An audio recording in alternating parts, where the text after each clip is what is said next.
Straight from New Jersey, it's the SNL Nerds, the show where two comics from New Jersey nerd out about Saturday Night Live. I'm your co-host, Darren Patterson. And I'm your co-host, John Trumbull. Happy 4th of July, John Trumbull. Okay. Yeah. Yeah. Sure. Happy 4th of July. Yeah. Yeah. I appreciate the sentiment, even if I can't totally get behind it this year. It's not feeling real patriotic, feeling more what's the word? Enraged. There it is. Enraged, All right. I think is a good word. Tell him what's up, my Horrified. man. Yeah. Drop some knowledge, kid. What's up? Tell him why you mad.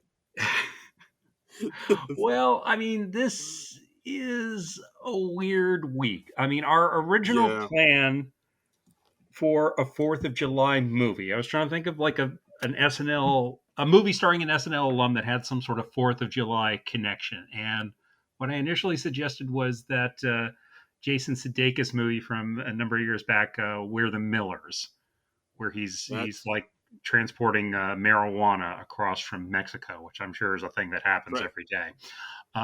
Right. It's back when it was illegal. Remember those days? Yeah.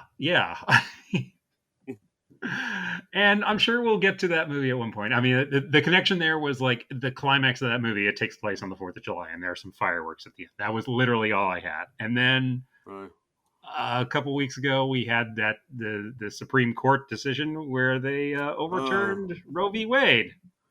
Yeah, the court decided, hey, let's just set everything back about 50 years or so.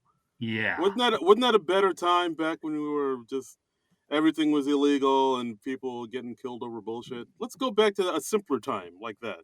Yeah, and I mean, we both do not agree with that decision, obviously.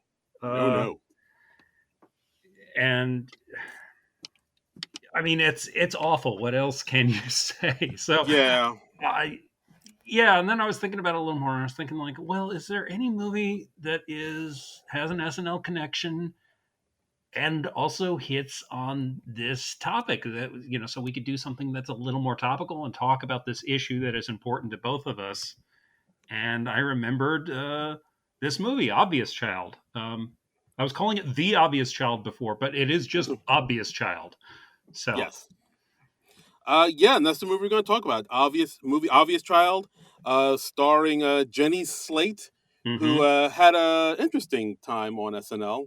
Yeah. We'll get into that a little bit. This movie was written and directed by Gillian Robespierre.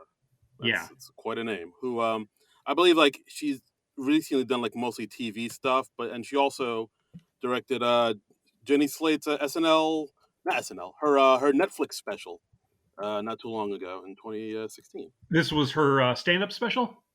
Yes, Jenny Slate's stand-up special. It's on Netflix. So this movie came out in when is it? June 2014. June 6, 2014.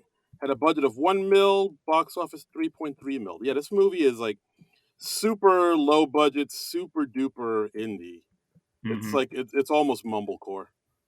Yeah, I mean it's based on a short film by the same title that was made in 2009. I wasn't able to find that short film online, but the feature length version is basically an expanded version of that, and it also starred Jenny Slate. And before we get way into discussing the movie, I think we should say we did try to get a guest with us to discuss the movie, because this is such it's an issue for everybody, but it's particularly a female-centric issue. So we thought on stuff like this, we feel like it's important to have a female voice in the mix. Right. Like I promise you listeners, we had somebody lined up. They said they were going to do it. And also unfortunately, all right. So basically the person I asked is a comedian. She's hilarious. She's also extremely pregnant. She's very with child, and she's also done like a lot of work. She's also very pro-choice, and she's done stuff with the Lady Parts Justice group. It's like which I think is called now Abortion AF, which is like an Okay. organization founded by Liz Winstead, who's the one of the OG founders or creators of the Daily Show. Yes. And yeah. So we were gonna have this person on. Where she was like, "Yes, I'll do it." And then for a while, I hadn't heard from them, and so it turns out between when I asked them and now, she had went into labor and given birth to her first child. So like when I saw that on Facebook, I was like, she probably won't have time for this podcast now. I feel like your podcast priorities shift when you have a child. So I mean, and Yeah. congratulations to her. We are very happy for you. We hope your baby is happy and healthy, and congratulations Yes. on your expanding family. Absolutely. But we were just like, well, yeah, they're definitely not doing the Yeah. podcast now. Kids already ruining stuff. Now we don't have a podcast guest. This is actually like the second time this has happened to us, where we were going to have someone on and then they have a baby right before. SNL nerds, we are labor inducing. Then we'll see that. Apparently. So you know, this is what we ended up with. We wanted to do the show for the 4th of July because we thought it was important, and we tried to get a guest, and that didn't end up happening just because of circumstances and timing. And so yeah, we've got just two cis heterosexual dudes talking about abortion, and that's how it is. Yeah, We're gonna do the best we can. yes, we're going to be very sensitive to it, and just I mean, for me myself, yeah, this is all kind of brand new stuff. I never really had, or maybe I have known some people that have had abortions, but they've Mm-hmm. never talked about it, or I've never I've never gone in with somebody to have an abortion. I never had that Ben Folds 5 brick moment. Mm-hmm. This is all new to me, but like I want to be as sensitive and uh, what's the other word? I just want to be as sensitive as I possibly can, and you know, I'll try not to be my normal crass, crude self. Yeah. I mean, we don't want to make light of this because it is such an important topic. Right. And Although yeah, in and the movie they do make a joke about it, which I thought was pretty funny. I mean there is humor to be had there, and I think this movie does a pretty good job of walking that line, and Mm-hmm. and it does some stuff that other movies that hit on abortion don't do, um, and we'll talk about that. Um, so yeah, I mean I would say I'm lucky enough that I have never had to deal with this situation in my life. I've never had like a close call with somebody. I've never had to go through this with a significant other or anything, and I feel fortunate in that regard. Um, Right. you know, and also as men, we have the luxury of not thinking about this stuff as much. You know? Nope. It's not even a blip on most dudes' radars, which is a bummer. Which Yeah. because yeah, it seems like most of those dudes are making the laws now for ladies' body parts. Which Well, and it's also just I went and bummed us out again, didn't I? I'm sorry. well, I mean, it's a serious topic, so yeah, we are going to be at least serious, and then you know, hopefully, we can lighten up a little as we go because there are, like we said, there are funny moments in this movie. Um, but it's also just frustrating is that like so many of the people who talk about this stuff and they're making the laws about it, they'll say these stupid ignorant things where it's just like you don't even have a junior high school understanding of pregnancy.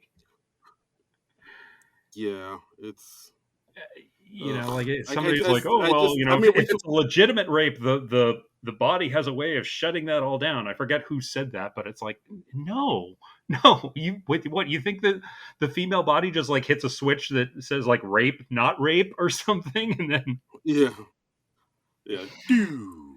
it's just so dumb. I was telling Yeah, Darren before we started recording, there was this story that's been trending on Twitter where like literally there's a 10-year-old in Ohio who apparently was impregnated because of a rape, and because of the new Mm, laws that just went into effect, she was 3 days past the 6 week time frame where an abortion was allowed. So she's now having to go to another state, and I'm forgetting which state, to have that done. And that's just horrifying, man.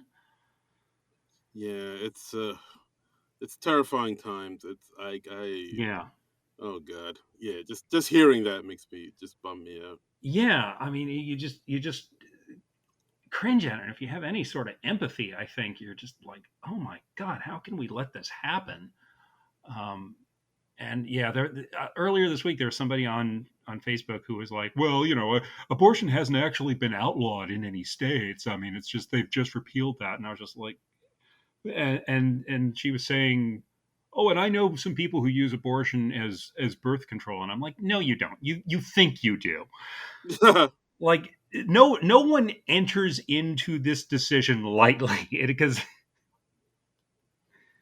but you know what? Even Yeah, if they like do, so what? Because that's what the whole pro-choice movement is about, is you are allowed to make your own decision about it.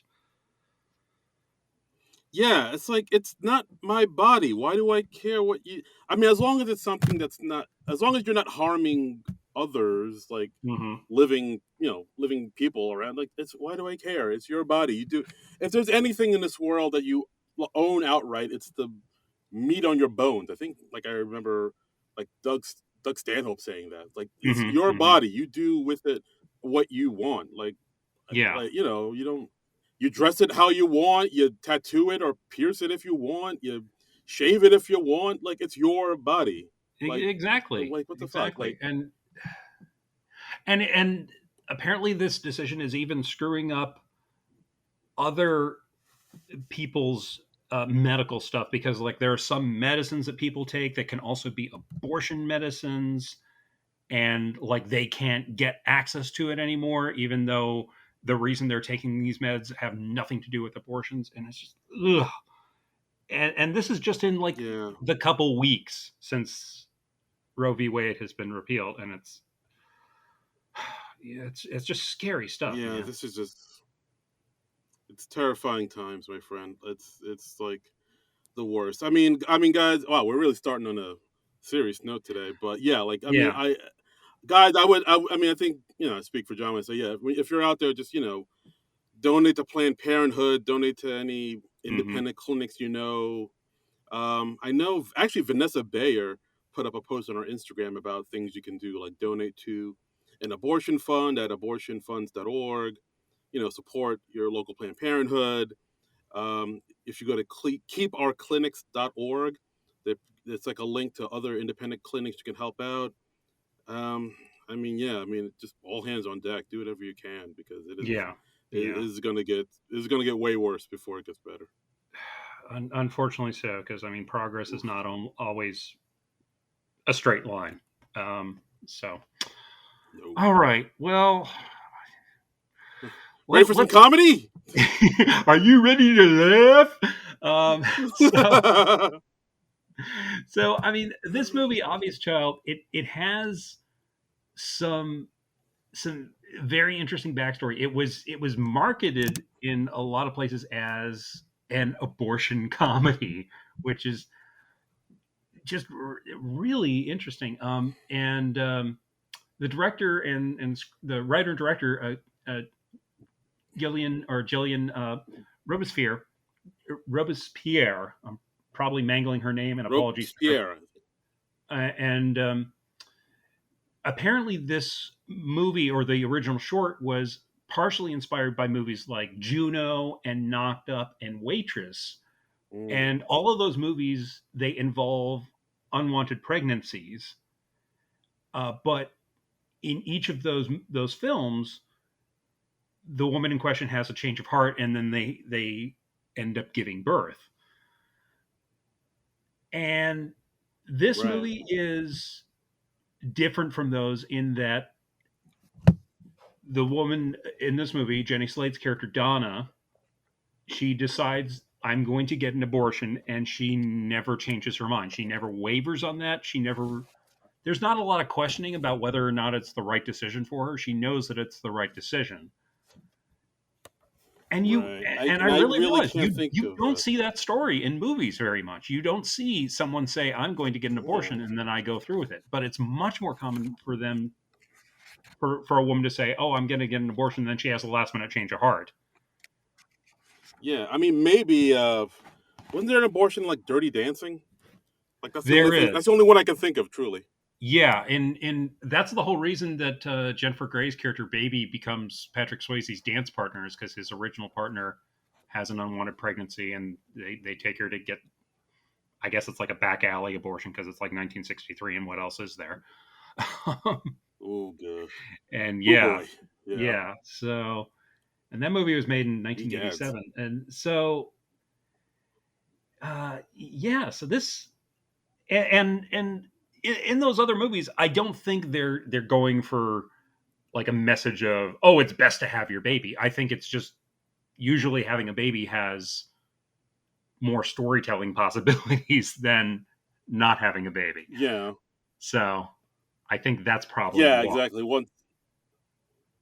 Yeah. Like it's like, well, now that you've had this, now what? Now what do you do? Like Yeah, it's exactly. a lot of people Exactly. can't see. You know, think the story's over right there. Yeah. And so Mm. uh, Jillian Robespierre, she said, these were all movies I enjoyed, but she felt they rubbed the wrong way by misrepresentation of women on screen when it came to unplanned pregnancy. They just didn't feel true. Fair So enough. she Fair enough. says we knew the conflict wasn't going to be will she or won't she. I've already seen the movie where somebody's torturing themselves over the decision, and yeah, this is a story that's not really told, and I think Yeah. I the mean, movie's pretty it's exceptional yeah. for that reason. Yeah, very much so. Like, I expected it to hit like a lot of the sort of stereotypical beats that I've heard Hmm. in all those other movies that you've mentioned, where like it's very like it's one of those things where she really racks her brain about whether she wants to have the pregnancy. I mean, have the baby or not.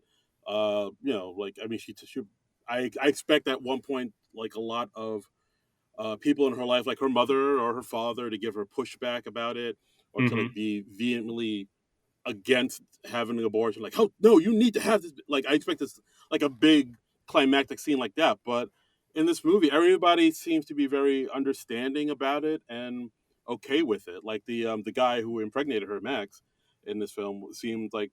I mean, he was a little upset, but he seemed ultimately to be okay with it in the end and understanding that yeah, it's your body and you do with it what you want. And like even yeah, I'm kind of jumping ahead, but when Donna Jenny Slate's character talks to her mom, and the mom is way more understanding than I expected her to be. And even Yeah. she admits that, like, oh yeah, I had a abortion too, and when I was a teenager in the '60s, I was like, wow, I never see this in film. Hmm. This is Hmm. interesting. Yeah. Yeah. And Yeah, I didn't really realize how I don't want to say formulaic about the other movies, but it is a bit of a like this is the abortion story, and it's like that's the one abortion story you tell is like either somebody gets an abortion and they really regret it, or they are going to get an abortion and then they decide at the last minute, oh, I'm not going to get an abortion. Um, right. so But yeah, yeah, but yeah, well, actually, let's do this. Let's talk about Jenny Slate because, like as I said earlier, she had like yeah, a very short tenure on SNL, and like on paper, she should have been like a perfect fit for SNL. But I know she was only on the show for like a year or so, and hmm, yeah, like even she admits she was not a good fit on the show. Like she admits, yeah, there was an interview I saw, I think it's off camera with Sam Jones, oh where she yeah, I love talks that about show. it. Yeah, yeah, yeah. It's really good. And she talks about yeah, like being on SNL was my lifelong dream, and like I worked really hard doing improv and everything. And when I finally got it, I was like, this is it. This is going to be everything I dreamed of. And she got there, and it was just not what she thought it would be. It was very much like you had this big dream of something you wanted your whole life, and when you get it, like not only do you realize it's not what you thought it would be, it's you're not quite sure if it's what you want. And I think that was Yeah, her feeling towards it. yeah. She joined Because the like I think cast of yeah. SNL for one season. This was from 2009 to 2010. My God, I can't believe it was that long ago because she still feels like a recent cast member to me. Um, and she's probably best remembered for on her very first show. She had a sketch kind of deep in the show called Biker Chick Chat, um, and she accidentally dropped an F bomb. I mean, I think in the sketch they Ugh. were like saying freaking all through it. So they're Yeah, coming very yeah. close to saying the F word, and she very understandably accidentally said fucking instead. Yeah, like I remember watching that sketch and it broke my heart because when she said it, hmm you see this look on her face that she knows she fucked up. Like Yeah, it was like, it sinks in, "Oh, and but I all you can do is just plow through and and do your best. And yeah, that's and f bombs have happened on SNL before. I can think like there's one where like Paul Schaefer I think was the first person to drop an f bomb on the show where they were saying like oh, wasn't flogging. it or I thought like wasn't it I mean, well Charles Rocket, that was the big Charles one. Rocket was another one. Yeah, The Charles Rocket. They did a Who Shot JR parody, and he said at the very end of the show, "Oh, I'd like to fucking know who did it." And but no, it happened with Paul yeah. Schaefer too. Um, Oh, okay. this was like I think in the fifth season or something like that. Um, and Norm Macdonald, I think he once said like, "Oh, what the fuck was that?" during a Weekend Update. So I mean, it happens. I mean, it's live What TV. the It's gonna happen, and I what don't. the fuck was that, huh? Yeah, and I don't think most of those people were they were trying to like get one by, but particularly in a sketch where you're the whole joke is like you're coming very close to saying the F word, but you're not. You're probably going to slip Right. up. Yeah. It happens. It happens. Yeah, It happens to the best of us. yeah, yeah. But yeah, I mean, like her time on the show was like you said, was like only a year. I mean, she had a Mhm. few characters, like repeat characters. Like there was that one, the Tina, that kind of Latina character. She had that like sold doorbells that sounded like her, or car horns that sounded like her. Okay. Do you know what I'm talking about? I'm Yeah, like reading her that a reference to that character on Jenny Slate's Wikipedia page. I have no memory of that character, I'm afraid, because I haven't revisited that season in a long time. So yeah. yeah, like it's one of those characters that never really caught on. It was like I remember Yeah. watching the sketches and most people were like, I'm not. What is this?"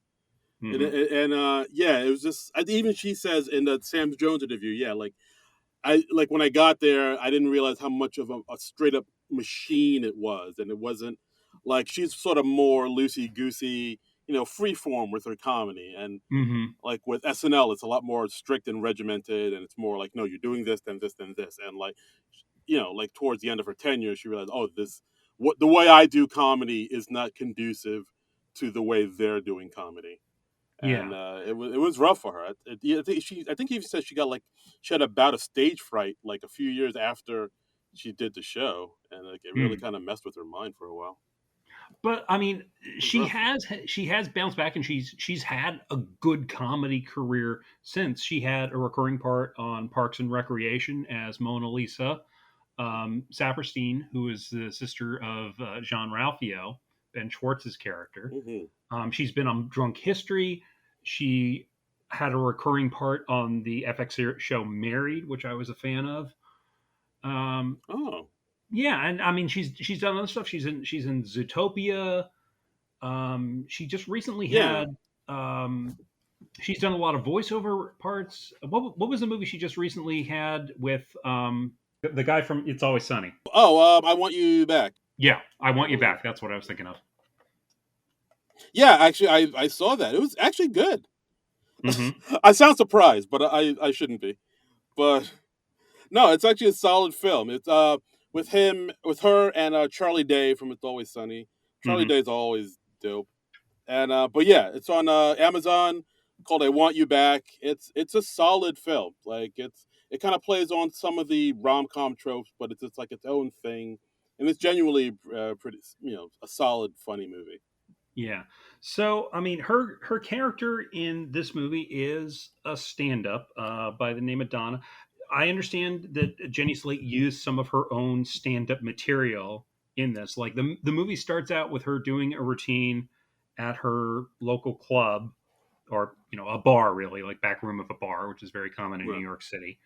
And she's just talking about Mhm. how um, like no woman's panties are in good shape at the end of the day. Yeah, like when I saw her do, like, I don't know, like when I saw her stand up, it kind of reminded me of a lot of Brooklyn comedians that I've seen throughout the Hmm. time. Like I've seen some variation of Jenny Slate's Donna character doing stand up at some point, whether Creek in the Cave or something. It's Right. like because this character Donna, she does in the first few minutes she does jokes about her vagina and the way she looks super Jewish and her boyfriend. She mentions her boyfriend a lot and like their Hmm. sex life. I was like, yeah, I've seen some variation of this sketch numerous or this comic numerous times in the New York Yeah, scene. but I mean, because Jenny Slate has experience in stand-up comedy, it's very convincing as a real stand-up set. It essentially is a real stand-up set because Yeah, Jenny no, Slate knows absolutely, how to do it. absolutely. So, Yeah, no, she's good. It was probably some of the most realistic like stand up comedy I've seen in a movie. hmm. I'd say. And it's also not Like, yeah, I was like, yeah, that's how it is. like what you see on Marvelous Mrs. Maisel, which I finally watched the first couple episodes of that, and I fucking hated it. Oh, oh boy. All right. um, because Marvelous Mrs. Maisel, from what I saw, and admittedly I just had a very limited sampling, but it was just like, oh, you just go on stage and you talk off the cuff, and you get stupendous laughs, and it's that easy, and every set is different, and yeah, there are comedians who go up on stage and just riff, but like this movie shows that there are peaks and valleys when you do that. It's not just Mm. like you go up and spontaneously do a polished set. Yeah, like well, we'll talk about it, but like the set she does after the breakup is like, oof, Mhm. that's a valley. Yeah. That is a So valley. she's talking about her relationship in her act, and then after she gets off stage, her boyfriend Ryan dumps her in the club bathroom after her set, and he says, "Oh yeah, I've been sleeping with someone else," and it turns out that he's been sleeping with her friend Kate. So this throws Right. And Donna for also a loop, and she gets drunk, and she leaves a ton of voicemails on Ryan's machine. It's or his phone because it's 2014. It's not a machine, but right. it's very much Exactly. like that Yeah. scene in Oh, Swingers. yeah, oh, very much so. Also, so Ryan, her boyfriend that dumped her, played by Paul Briganti, segment director of Saturday Night Live. Oh, hey, I didn't know that. That's cool. Yeah. Mm-hmm. Nice little So Easter egg there. How about that? that's neat. So I mean, Donna, of course, she's in a bad state because she's been dumped. Nobody likes being dumped. So she's starting to Mm-mm. spiral a little bit. We've got her best friend played by Gabby Hoffman, Yes, who Nelly. Nellie. Okay, yeah, I didn't get her character name. And then she finds out shortly after this that at the bookstore, Donna finds out that the bookstore that she's working at is going to close down because their landlord is kicking them out in 6 weeks. So Which, she's in New out of a York, job. well, that's not good. Yeah, so that's not good. Her life's not going in a good direction. Yeah. Um, But we also have think of all the material she's gonna get with this. It's gonna be great. yeah, yeah. But I mean, a friend of mine said recently, like, you can't really create when you're in survival mode, and that is very, very true. I mean, if Mm. you have to have enough stability in your life that you're not constantly scrambling to survive. I've I've seen numerous comedians do the quite opposite of what you're saying, good Well, not everyone can do that. I'm just saying. Um, we All also have right. Richard Kind playing her father, the great Richard Kind, who you know from Spin City and a million other character roles, and he's really cool. I mean, who doesn't love Richard Kind? He's awesome. The name Kind is his name. Yeah, yeah, It's his last name. Come on, man. It's and he's great. friends with George Clooney. So What? I yeah, didn't know yeah, that. Richard Kind is like in George Clooney's like inner circle of friends because like they befriended each other when they were up and coming actors. Wow. All right. Mm-hmm. I had no idea. Good. Little fun Good on fact you, about Kind. Richard Kind there. Wow. He has George Clooney's phone number in his cellular. He probably has George Clooney on speed dial. I'm gonna say. Tight. Well done, sir. Yeah, Well I done. mean, like they get together, they play basketball, they ride motorcycles, they Yes. do fun stuff. They ride off into the sunset. I can picture it now. Yep, yep. Um, the only thing I found sketchy about Richard Kind's character is they're having spaghetti together, and he makes a reference to them having honey in spaghetti sauce, which I've never heard of. Is that a thing? What? I have never. That sounds disgusting.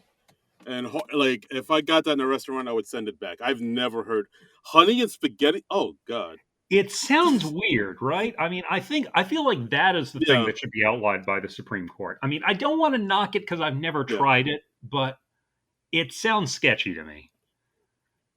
Yeah. Look, again, I don't want to prejudge. I'm sure people thought pineapple on pizza was disgusting too, but I really can't see honey on spaghetti sauce being any good at all. Yeah, But I I don't know. don't Hey, know. prove me wrong.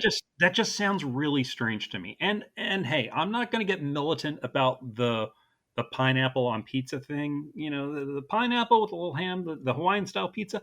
I think it's fun every once in a while. If you enjoy the pineapple on Same the pizza, thing. go nuts. Enjoy the Live pineapple your on your pizza. life.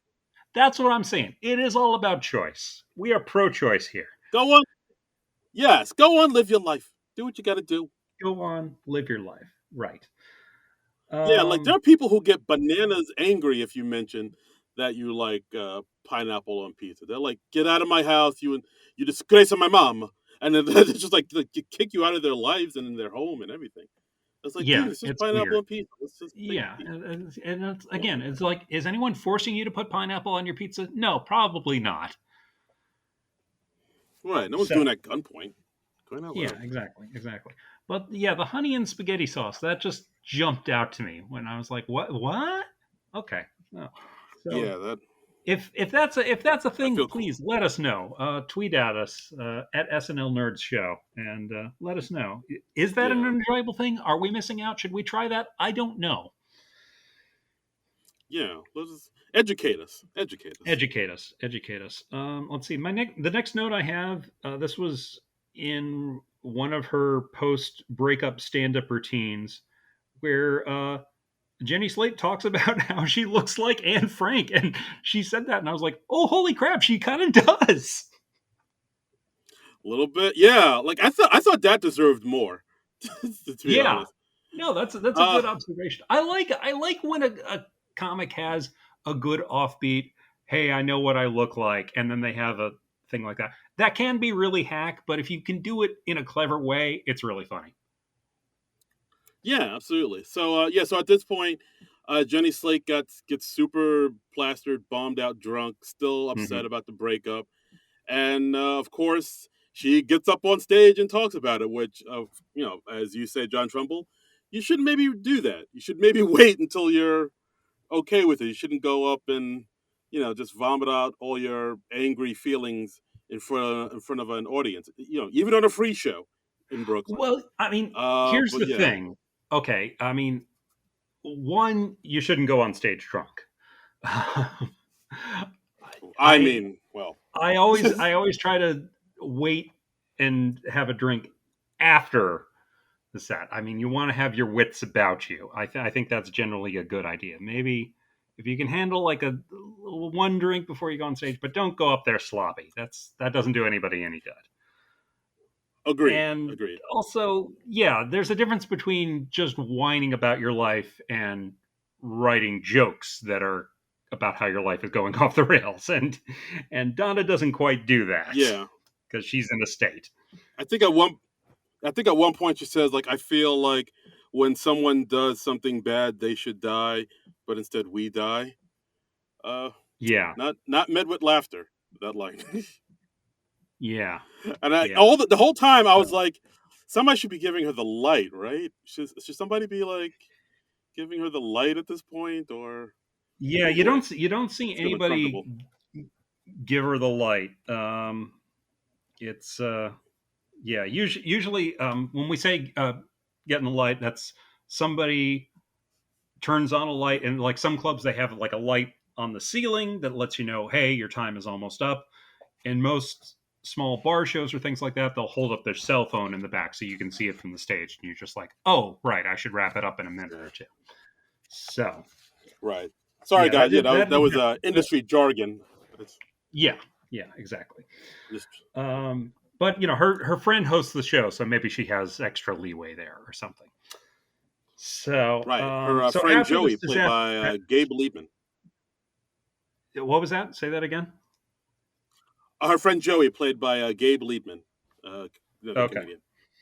Um, so after this disaster set, she meets this guy named Max at the bar, who was there meeting some friends, and he didn't see their set. So Joey lies his ass off, and he was like, "Oh, Donna was brilliant tonight. She was really great. You should." Wow, Mm. you really missed out. It was one of her best sets ever. Yeah, And no, yeah, absolutely. and Max seems like a nice guy. He's a little straight laced, a little nerdy, but he seems cool overall. Yeah, like I think at one point, uh, I think Jenny, Donna talked to Joey about him. It's like, yeah, I mean, like, because like Joey, he's a gay man, and he's like, yeah, he's really hot. And Donna's like, yeah, but he look at him, he's like super Christian looking. He's like a Christmas tree. That's Yeah, always a funny line. yeah. And she's like, I'm and Joey says, you could be the angel on top of the Christmas tree. And she's like, no, I'm the menorah on top of the Christmas tree that brings it tumbling down, I Mm. think she says. Okay, so Donna and Max, they get rather drunk. They they end up hitting it off, and they end up hooking up at his place. Uh, yeah, yeah, they hook up. There's also like a little moment before then where they get super crazy drunk, and of course, as anybody is wont to do when they get super crazy drunk, they go pee in the streets, and so Mm-hmm. we see Max peeing against like a wall. Uh, yeah, he's standing up. Donna squatting down. You know, because that's how ladies pee. And at that I've moment, heard, yes. Max accidentally farts. Yes, Max accidentally farts in her face, and she actually is not disgusted by it. She's actually, thinks it's hilarious, and of course that's followed by a passionate kiss on the streets post urination. It's a beautiful, sweet thing. Yeah. So yeah, so they go back to his place. They hook up. We see like a little dance party thing. They're dancing to Paul Simon's song "The Obvious Child," which great song, underrated Paul Simon song, by the way. It's the first song off of his album "Rhythm of the Saints," which I think came out in like 1990. It was his follow up to Graceland. Yeah, I'm not super familiar with that song. Like I consider myself to be a pretty pretty good, pretty decent Paul Simon fan, and that one, like, I totally did not know until this movie. I was like, oh, all right, this It's a song's all good right. song. I remember getting that album in college, and yeah, it's a jam. It's got like it's when Paul Simon was still experimenting with the African rhythms, and so there's a lot of steel drum in it, and it's it, yeah, it's a nice peppy song. Got a lot of energy to it, and I think it's a strong Paul Simon song, a underrated Paul Simon song. Okay, fair enough. I guess I'll Gotta add that to my queue and give it a listen. Mm-hmm. Yeah. So okay, yeah. So they hook up. They go to Pound Town. The next morning, Donna, leaves in the night. The next morning, and so then you cut to a few weeks later. Uh, Her and her roommate are trying on clothes because Donna has, I believe, like a job of what's it called? A job interview Well, for yeah, like a receptionist. she's still like at the bookstore. She's like helping them get everything packed up and cleared up. So yeah. Right. She's helping him pack up and get cleared up, but she's getting ready to go out into the workforce. And then she's like, "Oh wow, my boobs are sore." And then her Hmm. friend jokingly says, "Oh wow, maybe you're pregnant." And of course, Yeah. that causes her to be like, "Oh my god, maybe I am." And Right, because that's then she does the math. She realizes like, oh no, I missed my last period, and I'm never late, and da da da da da. And then she sort of starts trying to reconstruct her evening with Max. She says, I remember seeing a condom, but I don't remember what it did. So she's not certain if they actually used a condom and practiced safe sex or not. yeah. So The condom was in the room. It was in the vicinity. It was yeah, there somewhere. yeah. And from what I understand, condoms they don't work terribly well if they are just in the general area. They actually have to go on top of a penis. This is what I have learned in health class. Wow. Oh boy, I gotta make some calls then. This Yeah, is new information to me. yeah. So they get a pregnancy test. They're of the pee on the stick variety. They're in the bathroom together, and her friend, what's the friend's name again? Gabby Hoffman's character, Her Nelly. Nellie. And Nellie is like, while because you have to wait like 2.5 minutes, which seems like an infinity when you're waiting to find out something that big. Nellie's like, well, hey, I'm gonna use the bathroom while we're waiting. There's a lot of bodily functions in this movie. Yeah, they seem to be super close friends. I don't know how close I am to my friends where I'd be okay with them just peeing in front of me, and but I don't know. I need like a divider or something. Like we're cool and all. I don't want to see you do your take a whiz, my man. Yeah, But yeah, me yeah, neither. I would have trouble with that. I think I have enough boundaries, or I'm repressed enough. However you want to interpret it, I would have trouble with that. But yeah, women are, I think, generally more just like, hey, do what you do. yeah, Papa And squat. so yeah, so the test comes out positive.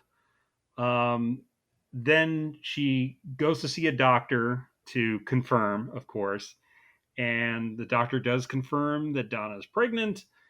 And she's like, well, we can't have an abortion quite yet. I mean, Donna is certain that she wants an abortion. And they say, well, we have to wait a few weeks. So they schedule an abortion for Valentine's Day. And the doctor tells her Aw. the the uh the abortion will be $500, and Donna says that's my entire rent. And I was like, what?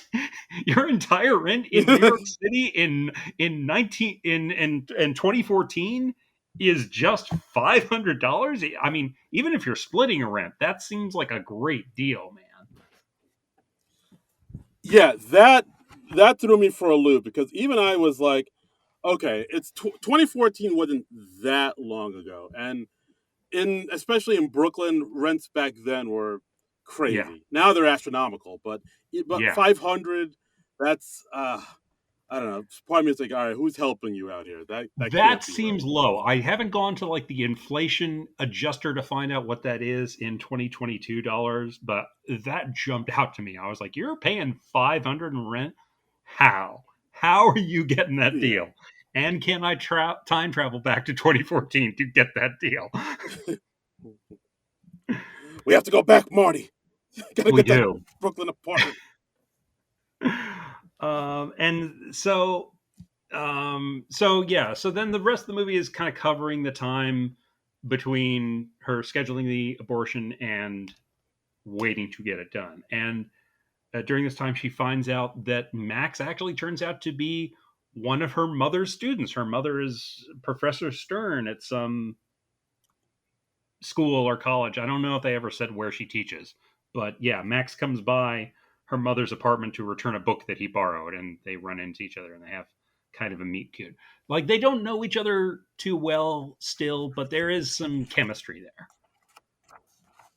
Uh, yeah, yeah. They actually, yeah. It's like you said, like there is something there, Yeah. and of course, throughout all this, Donna's wondering, oh, should I tell him? Should I tell this total stranger that I'm, knocked up with his love child or what? Yeah.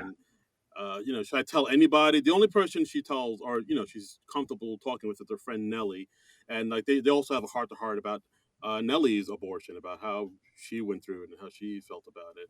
So yeah, Yeah, she's Nellie had it's one I like spoke back to a in the lot. 90s sometime. So, um yeah, so we get her experience in there, and Donna asks her a few questions like, did it hurt? Was there pain? And Nellie's like, "Oh, no, not really. You're I mean, it's like a pretty quick procedure. It's like 5 minutes, and there's a recovery time and all that.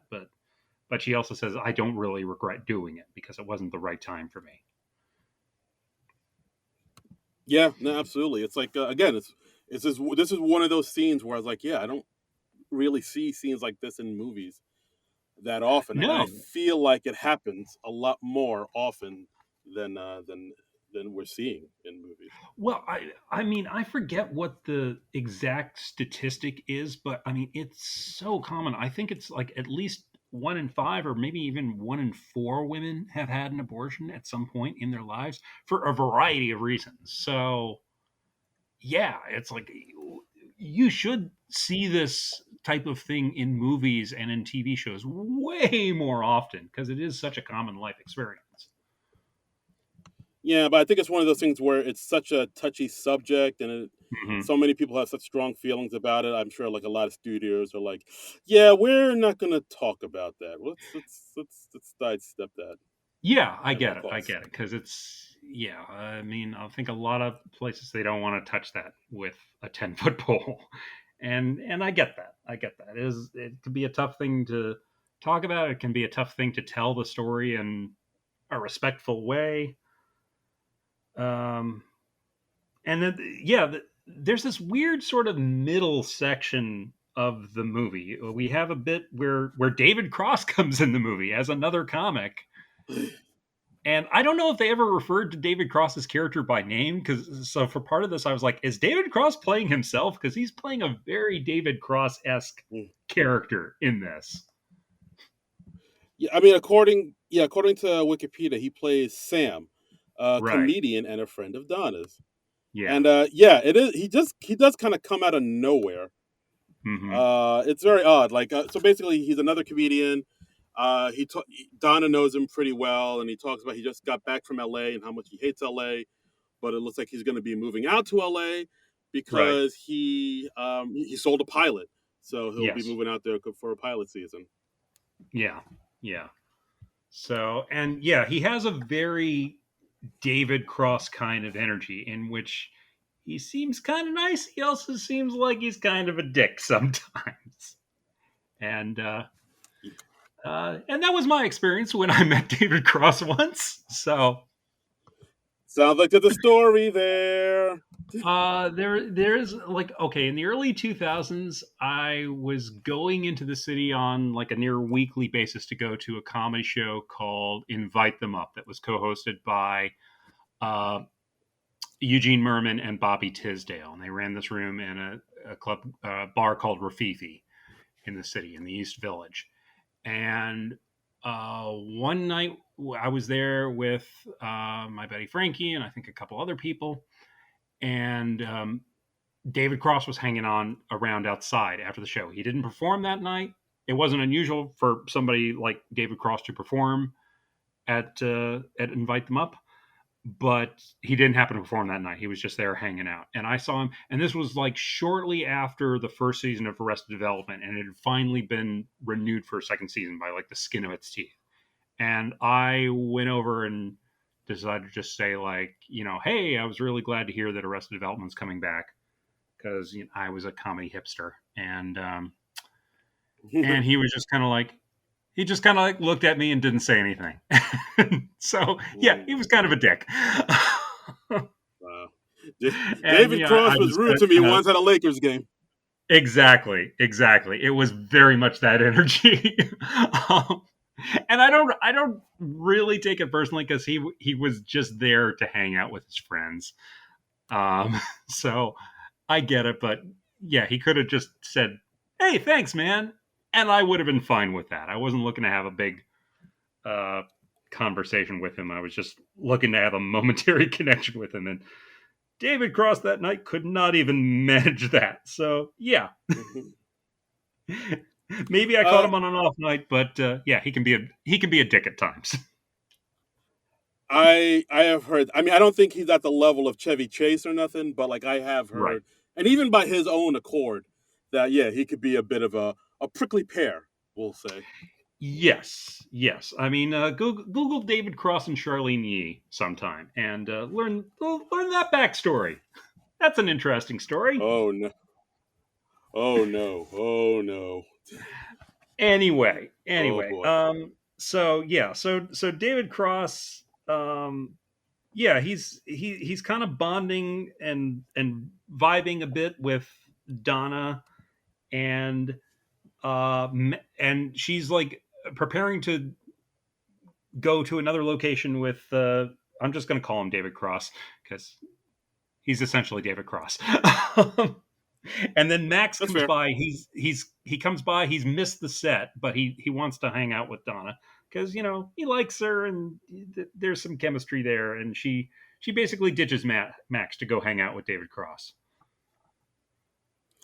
Uh, yeah, because like I think the it's like David Cross and Donna are about to get into a cab. Then Max comes in, and or Yeah, walking up the street, it's like, oh, did I miss it? Oh no, I'm so sorry I missed it. Like I was yeah, busy with yeah, work, and then I think Donna's like, yeah, we're gonna go hang out if you want. You can come with us. I think she says, and yeah, then Max peeps the situation. It's like, oh, it's just the two of you hanging out, and then Donna's like, yeah, no, no, it's not like that. And then Max is like, it really looks like that. Hmm. yeah, And yeah.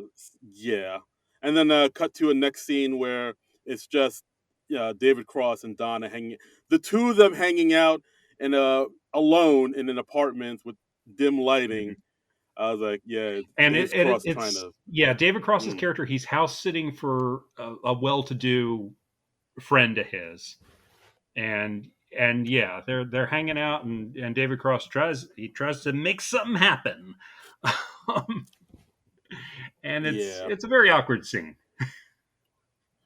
I mean, there's nothing more awkward than a comedian trying to score. I think we can all agree with that. Oh yeah, no, that's a horror show. It's not good. We are not well socialized people.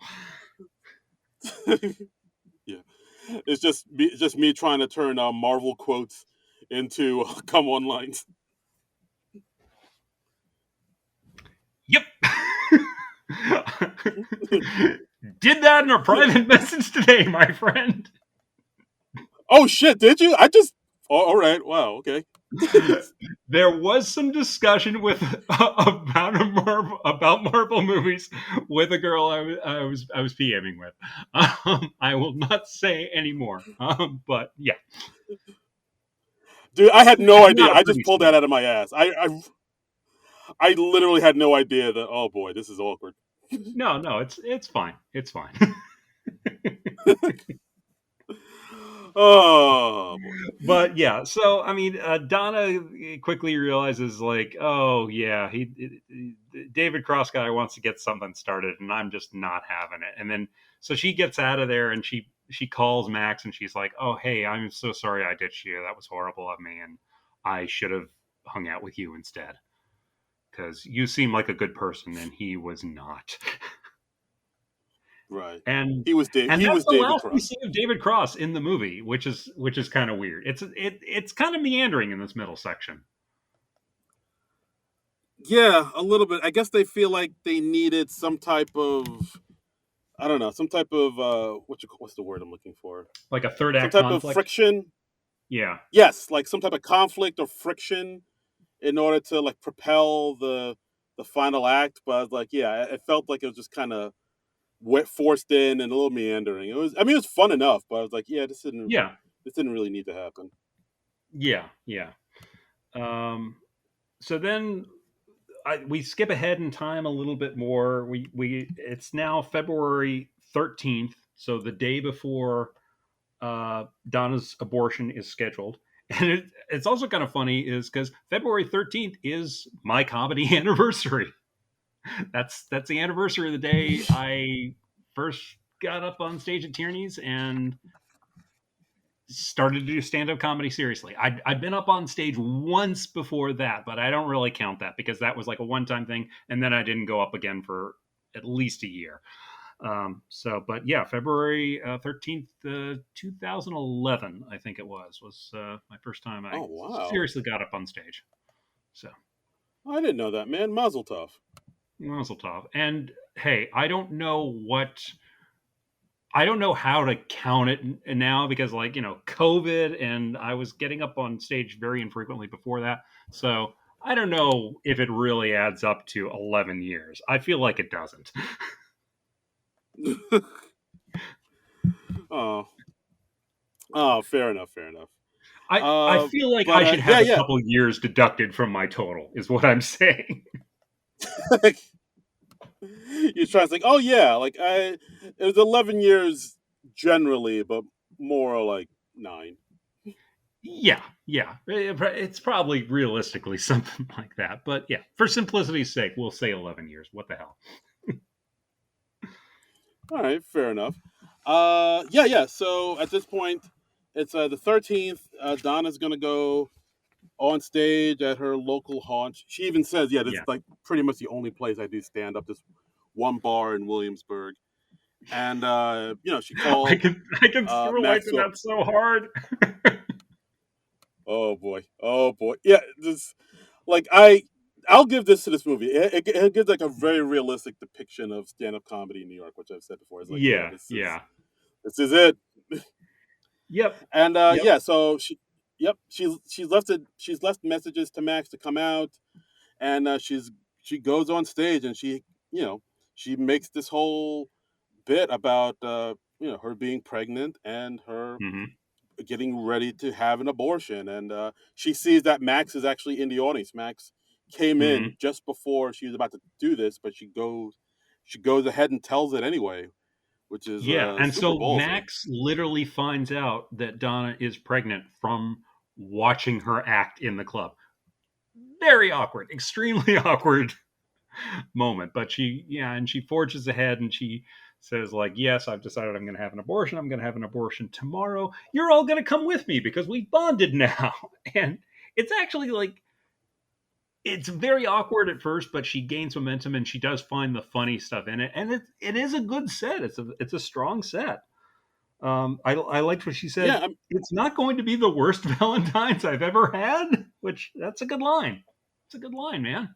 no, yeah, absolutely. Kind of also reminded me like of remember that set Tig Notaro had when she found out she had breast cancer and she kind of went up there Yes, and took I it. actually It just kind of listened to that again uh, very recently, like within the last week. And yeah, Tig Notaro, she went through a horrible breakup, and then I think her mother died, and then she was diagnosed with breast cancer, and she went up and did this set like literally on the day she got diagnosed, I think. And she goes up and she just kind of talks for a half hour or so, and it's an incredible set, and you just hear her like working through it as she goes, and yeah, it's something else. It's something else to listen to. yeah, no, it's pretty epic. This kind of reminded me of that. It was very like the set was very confessional, and you could tell she was going through something and kind of going through what was happening to her in the moment. But at the same time, Hmm. you get a good sense that she's not like thrown by it, or she's not like gonna I mean, this is the difference between the set she's doing now and her last set where she was drunk and talking about her ex. Like with that said, you could tell she felt like she was about to fall apart any minute. But this one, you could Yeah. tell she has like a better handle on things. And I think for audiences, for comedians, that's what you want. Like your audience needs to know that you got a handle on it. Like you're not gonna fall apart weeping on the stage at any moment. They want to know Right. that you're okay. So like as long as the audience knows that you're okay with this and you can laugh at it, then they can laugh at it, and then you can have this nice bonding moment. Yeah, you can talk about tough stuff on stage and you can talk about real personal stuff on stage, but you still have to have enough distance, I think, that you can find the funny in it. It's not a therapy session. You're not just you can't just go up on stage and vent. Um you still have to have jokes, in my opinion. And the nice thing about this set is, yeah, she has jokes. I mean, she has some written jokes and she has some off the cuff jokes, and it's a good set. Yeah, no, absolutely. It's a solid set. It's funny, and everybody liked it. Max left like immediately afterwards. So like after the set, He she tried to leaves run out and during, my capture him, but friend. He leaves oh during the right, set. He leaves before she is done. I rewound it because I wasn't looking at the screen during all of it, and I was like, okay, I've got to go back and see exactly when he left. And yeah, he leaves shortly after that. It's not going to be the worst Valentine's I've ever had line. So yeah, yeah, yeah, fair enough. I don't blame him. yeah. Well, Yeah. I So mean, then, it's a again, hell of a way to learn that you've impregnated a woman, and B, she's going to get an abortion. That's a lot to take in like a 5 minute time frame, man. it is. It is. You You know, just think you're gonna see especially some since funny. yeah, especially since they've run into each other a couple times since, and they've yeah. So, and she's Right. tried to tell him a few times, but she's kind of chickened out, I suppose.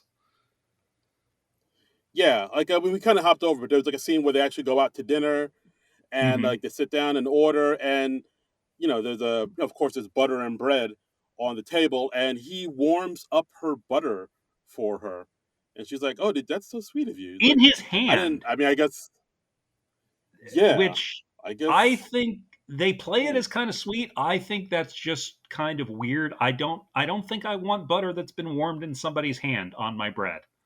Um, uh, yeah, that could I go think either way. I would Like if rather you have want honey in my spaghetti sauce. to, it sounds like a euphemism, but It does. It does. but But no, yeah, I am yeah, talking literal honey in my spaghetti sauce. I would rather have that than hand warmed butter on my bread. yeah, because like in my mind, I'm like, dude, did you wash your hands? What do you? Yeah. Yeah. That just seems kind of sketchy to me. By the way, is it Yeah. okay? I know Donna is planning on having an abortion throughout this movie, but it's still kind of weird. You see her like drinking wine throughout this entire movie, and I'm just like, and part of me just is like, it's so weird. You see a pregnant woman drinking wine, and I know a little Mm, that's supposed to be yeah. okay, and I guess it doesn't matter since she's planning to end the pregnancy anyway. But it's still like, ooh, that's Yeah. not something you see every day. Yeah. No, I felt the same way too. Like part of me was like, I Yeah, mean, I know she is about to go through it, but like I guess maybe yeah. the I don't know, pure like this, puritanical, I guess, or male side of me was like, oh, I don't know if that's proper. But like again, it's not my body, and then she does what she wants to do. So Yeah, and realistically, it is a moot point because yeah, right. but it's just you see that a few times and you're just like, oh yeah, right, ooh, oh okay, not tapering off at all. Okay, all right, that's fine, that's fine. All right. This is happening. All right. This is happening. This is happening.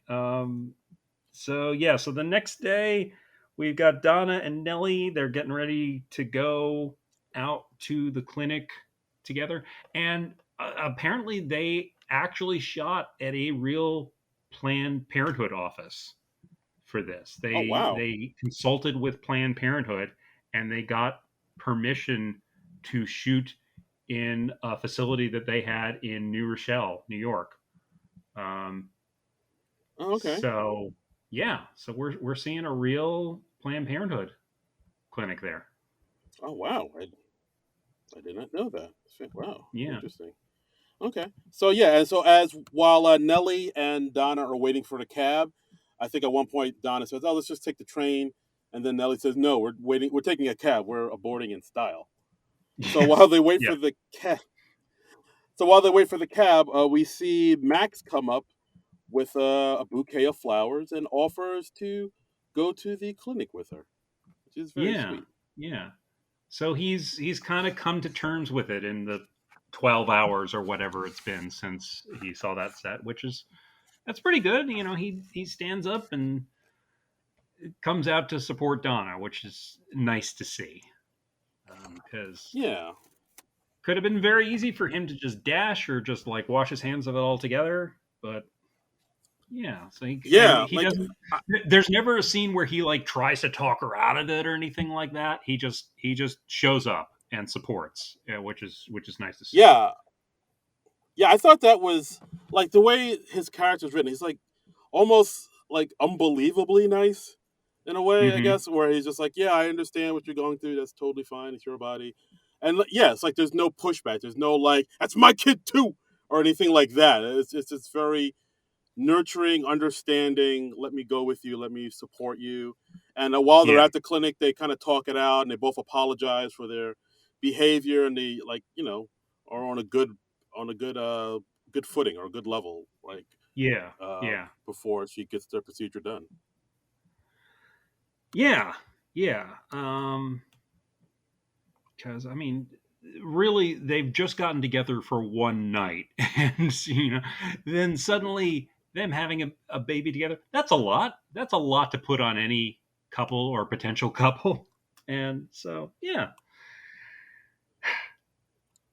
Yeah, and yeah, and then the movie. It's well, again, this is nothing. This movie is super short. It's like not even an hour and a half. So yeah, yeah. the movie Yeah, so the movie ends with her But getting the procedure. She yeah, and there's Oh, go there's for it. a neat scene. It's like pretty much like a dialogue free scene with just Donna sitting in the recovery area, and she's in like a pink uh, hospital type gown, and she's sitting there with several other women who I'm assuming who also had abortions that day, and they're all just kind of sitting there in silence, but they all have that weird bond, and you just see Jenny just kind of smile at another woman there, and I mean Yeah. it's something else. That scene really struck me. Yeah, there's like a lot of nice little kind of quiet moments where, Yeah, you get to see Jenny Slate really kind of stretch her acting chops and really kind of give yeah. some warmth and humanity to this character and the situation she's in, and it's really I really dug it. I really thought it was very sweet. It was just sort of a nice grace note, I thought. Uh, just in that aftermath, and she's just kind of coming down or recovering from, I mean, this huge thing. And yeah, even if it's a decision that you're okay with, it is still a huge thing to do. So, um, but yeah, and then we see uh, Max and Donna together. He's kind of helping her with her recovery at her apartment after.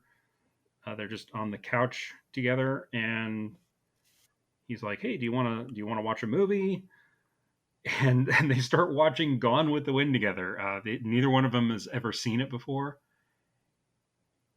and I thought about it Yeah. a little bit, and I wonder if they intentionally chose Gone with the Wind because like one of the most famous lines from Gone with the Wind is when the Mammy character says, "I don't know nothing about birth and no babies." I want I feel like that has to be Hmm. intentional. I feel like that was maybe a deliberate thing that they put in there. Yeah, part of me was wondering why they chose Gone with, because like, a it's a super long movie, and b It's like it's, four I hours, mean, yeah. again, yeah, and also I don't think I've ever seen Gone with the Wind. I don't remember it, but yeah, it's like after you've had this procedure done, you'd think you'd want something maybe more upbeat and light, and fun. Hmm. I mean, Gone Within, that's Going to Win. That's a chore. That's homework. That's a lot of It's movie a to get lot. through. There's a lot in Gone with a Win. I mean, it's a good movie. I first saw it. I think it was like when they re-released it, probably in 1998 or so. I can't remember, that movie came out in 1938 or 1939, one of those two. Um, but yeah, good movie. But it's a time commitment because it is literally like 4 hours. So, Right. but See, and I, that, I it's just you see the two of them on the couch together, and yeah, they're just relating to each other very nicely. I thought it was a sweet ending for the movie. yeah, no, it's a very sweet ending with the, and a hopeful ending. That all right. So Hmm. now that they went through this together, and maybe they've. I mean, they've probably bonded closer than ever. I mean, like Yeah. something like this, going through this together, like bonds you even closer. So that maybe there's hope that they'll have like a better, a nice, strong, healthy relationship together. Like we'll see where this Well, yeah, goes. I And don't know. I mean, the I agree with you. It's movie's very sweet. it's sweet, but I think the movie is still kind of ambiguous as if they are going to be any kind of couple beyond this. Are they just going to? They could be a couple. They could just be friends. They could just totally drift out of each other's lives. And I think the movie is just saying like all of that is fine. And the point is that it was not the right decision for her to have that baby. She was not in a place in her life where it was good for her to have the baby. She was not in like a steady or a stable relationship. She did not have like a regular means of income. She wouldn't have been able to support this baby. And yeah, and Jillian Robespierre, I'm sure I'm mangling her name. I apologize again. She just says she was talking in this New York Times article about how even in like Sex in the City, which is generally a sex positive show, they had a plot where Miranda at the last minute decides to continue her pregnancy. Um, and she said like that's the formula we were fighting against. We're just so brainwashed to believe that's what a happy ending is. It's like, oh yes, you have the baby even if you have doubts. And Jenny Slate was more blunt. She says, a woman who is not ready to have a baby making it work is not a happy ending to me. It's a personal nightmare. And I think that's an excellent point, man. Yeah, no, I totally agree. Like, I agree with all of that. Like, I think we are Hmm. conditioned in this country to believe, like, yeah, having a baby, that's the happy ending, whether you want it Yeah. or not. But like, we just don't want to admit that a lot of women just don't want to, aren't programmed to be moms or don't want to have kids, and that's fine. That's totally Yeah. And fine if you yeah, don't want not to have a everybody kid. wants to And get like, married. Not everybody wants to have kids. And yeah, I mean, the whole thing is you make the decisions about your own life. And yeah, and I think that's what it's about. And yeah, it's really exceptional that they did a movie of this story. And I didn't really realize until I was reading this New York Times article. It's like, oh yeah, you don't see this story like at all. So. no, I mean, it's still, I mean, even in 2022, it's like still super touchy for a lot of people. So like the fact that this Hmm. movie was able to come out at all and be quite a good film. I enjoyed this film like overall. I thought it was nice, short, very sweet, very Hmm. good depiction of the New York comedy scene. Like I really Yeah, dug this yeah, film. I wish more people would hope more people check it out. yeah. Um, it's not available on a lot of streaming services right now. It's on Showtime right now. I actually signed up for a free week of Showtime to check this out through Amazon Prime. So that's where I saw it. You can probably also borrow it from your local library. So it's not that obscure of a film, I think. No, I think enough people know. Well, I mean, we'll probably get to our Twitter, but like I know it, like, and a lot of people, in that follow us on Twitter know about it. I think it has Hmm. its own audience. It has Yeah. its little sort of niche audience. Yeah, it's a nice little indie film shot in 18 days and premiered at Sundance Film Festival, and I believe it was pretty well received. I know a few. It got a lot of good, you know, praises from critics and whatnot. It also, of course, got some not so great, you know, reviews from conservative, anti-abortion groups and whatnot. There was actually one review that I kind of liked. Somebody from Christianity Today wrote, while I ultimately disagree with Robespierre's political aims, at the least she had provided a sometimes funny, often tender portrait of many, though not all, women who face an unplanned pregnancy. And I think that's fair. Like I was actually surprised to see that type of review, like that, you know, fair assessment of the film. Yeah, and you don't really expect that in in like a Christian publication. I like that they were broad minded enough to see that, and even if like they did not agree with the point of view the movie was espousing, they still found something to like in it. Um, let's see, we heard from a Racine Oxtoby at Chick Buck Boyle, who said, "Obvious Child is great. It's so refreshing to have a character say, 'I'm getting an abortion,' and she does, and it's no big deal." He says, "Will you be continuing the Jenny Slate train and doing Marcel the movie next?" And I hadn't really heard of Marcel the movie before this. Um, so I did put it on our list of potential movies we can do. We're not going to immediately jump into it because we do have a plan for something else we're going to do for next week. But we'll get to it at some point, I suppose. Uh, yeah, probably when it's like streaming somewhere. I had heard about it because I did see Jenny Slate was making the rounds on the late night talk show circuit promoting it, Mm-hmm. and I've heard of it. I'm not exactly sure. I know it's like sort of based on some internet thing or something or other, but yeah, it's a film called Marcel the Shell with shoes on, and she plays the Yeah. voice of Marcel, this little small, like sort of claymation shell, and it looks very sweet and adorable. So I don't know, maybe yeah, Okay. maybe we'll watch it later on down the line. Who knows? Who knows, Ray? Yeah. Who knows? Anything's possible, is what I'm saying. And our friends at the Decomposition podcast, they say named after a wonderful Paul Simon song. Yes, it is. Talked about that a little earlier. And then they say, ladies, find yourselves someone who warms your butter packets. Not a euphemism. It It sounds like a euphemism, though. really does. Like, oh girl, he Yeah. warmed my butter packet last night. Ooh wee. It's yeah. Again, I no, I don't want someone handling my butter with their bare hands. If you're going towards my butter, you better be using a knife of some sort. mm, I don't want somebody parquet. else's. I mean, look, the movie was made in a pre-COVID age, so maybe we're more sensitive to this sort of thing. But yeah, it's weird that this movie's kind of a historical document at this point. You Yeah, know? I mean, it was a simpler. Yeah, it was a simpler time. People liked hot butter. Rent was $500. It was, Yep. I mean, simpler times. You could yeah. It's just so weird because we don't really know what the future holds, but right now at this moment in time, it doesn't look great. And hopefully we can turn things around. Mm, I don't know, but we're gonna do our best, I guess.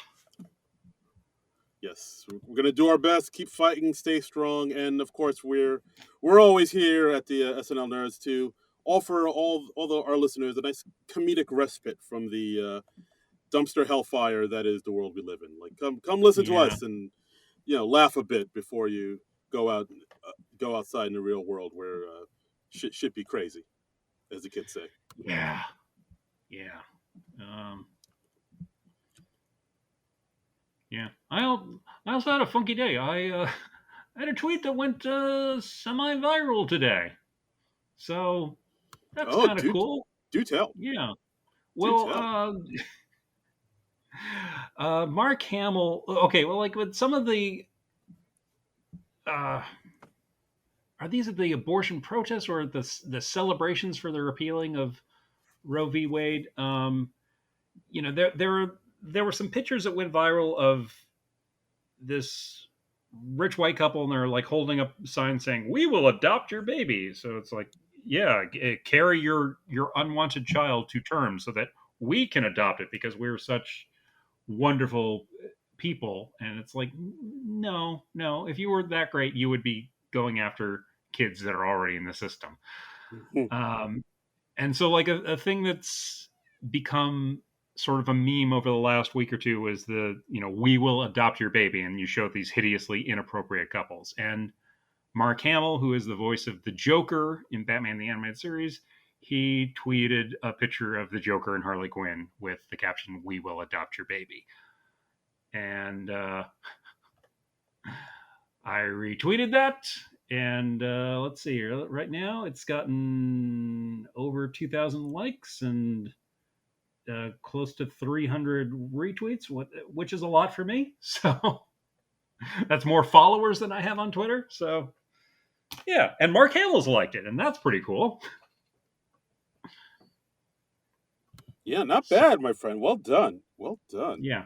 So, so it's been an interesting day. I've had a couple people kind of come at me, but thank God I limited the replies to people I follow or who follow me. So that's limited the pushback I've gotten, and I've been using the block button liberally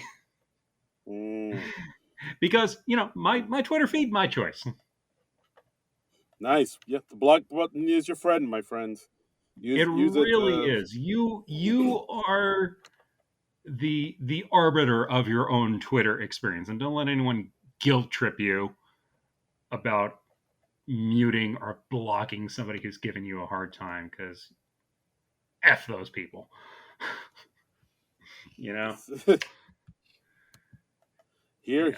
Some people are like, "Oh, you don't want to hear from opposing viewpoints," and I'm like, "Well, yeah, if you're a complete stranger and you're a total ass, I do not. I do not. I have other ways I want to spend my day than engaging with people who I find annoying." Yeah, I think that's the thing with Twitter. Why I'm not. I mean, I'm on Twitter, but I'm not on it, like that, because, yeah, when people say, "Oh, you don't want to engage with blah blah," like people like that, no, they're just looking for a fight. They're not looking to have a nuanced discussion on something. Like they're not willing to say, "Oh, I never thought of it that way. You might be right." No, they're looking to berate you and fill you with all of their, incorrect hatred and prove you wrong and win the argument. Yeah. I think that's the thing with Twitter and social media in general. No one wants to have a discussion. Everybody just wants to win the discussion. So I'm not interested in, hearing your side and you hearing my side. I want to just, scream at you, win the argument, retweet my win to all my followers, and show how much I dominated over you and how amazing I am. That's all I really want. And that's right. It's just Twitter in particular is just kind of built for people getting their zinger in. And look, I'm trying not to be hypocritical about this. That's totally what I was doing too. But yeah, so I mean, what are you going to do? I mean, I don't think it's really realistic or possible to expect any kind of nuanced discussion with a 280 character limit. That's not a great start. So, but what are you going to do? I mean, you'd hope that we can figure all this out and come to some sort of consensus on it, but probably not. But failing that, you hope that at least we go with what the majority of the country wants. That seems rational to me. That would be nice. You would think that we would do that, but as they said in this movie, it's there was one point in this movie where they're like, "Yeah, this is the patriarchal society where old men in robes have control over women's bodies." I was like, "Wow, It's still relevant to this day." It's more relevant today. That line. I mean, that line just hits home, man. And yeah. So I don't know. I don't know how to bring this all home, Darren. What do you say? And that's the episode, guys. Guys, thanks for listening. That's the episode, guys. So thank you for As listening always. to our weird meandering discussion on this. I hope we didn't embarrass ourselves too much. So Yeah. I don't think we did. hopefully not. Yeah, knock wood. Yeah. Um, Knock on so wood.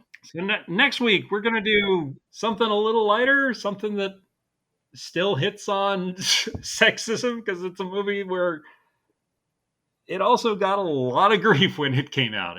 I realized just recently that we're coming up on the 6th anniversary of this movie. We're going to cover the 2016 remake of Ghostbusters. Yeah, we're doing it. Kate McKinnon, Leslie Mm-hmm. Jones, Melissa Mm-hmm. McCarthy, Kristen Mm-hmm. Wiig, and Yep. if I'm not mistaken, this will be the first time either one of us has seen this movie, right? Yeah, didn't watch it at the time. Oh, and we should also say that Cecily Strong, another SNL regular, has a part in the movie. And it's directed by Paul Feig. Yeah, I didn't. We can get into it more next week. I didn't see it at the time, not because of any like, oh, no women can be Ghostbusters sort of thing. I watched the trailers and it didn't look like an especially good movie to me. And also, I was sick of most everybody in the cast at that point, besides Kate McKinnon, who I still love and will always love. Um, so that was it for me. Um, and is that a valid reason? Yeah, generally if a trailer doesn't look good to me, I'm not going to run out and see the movie. So that's me.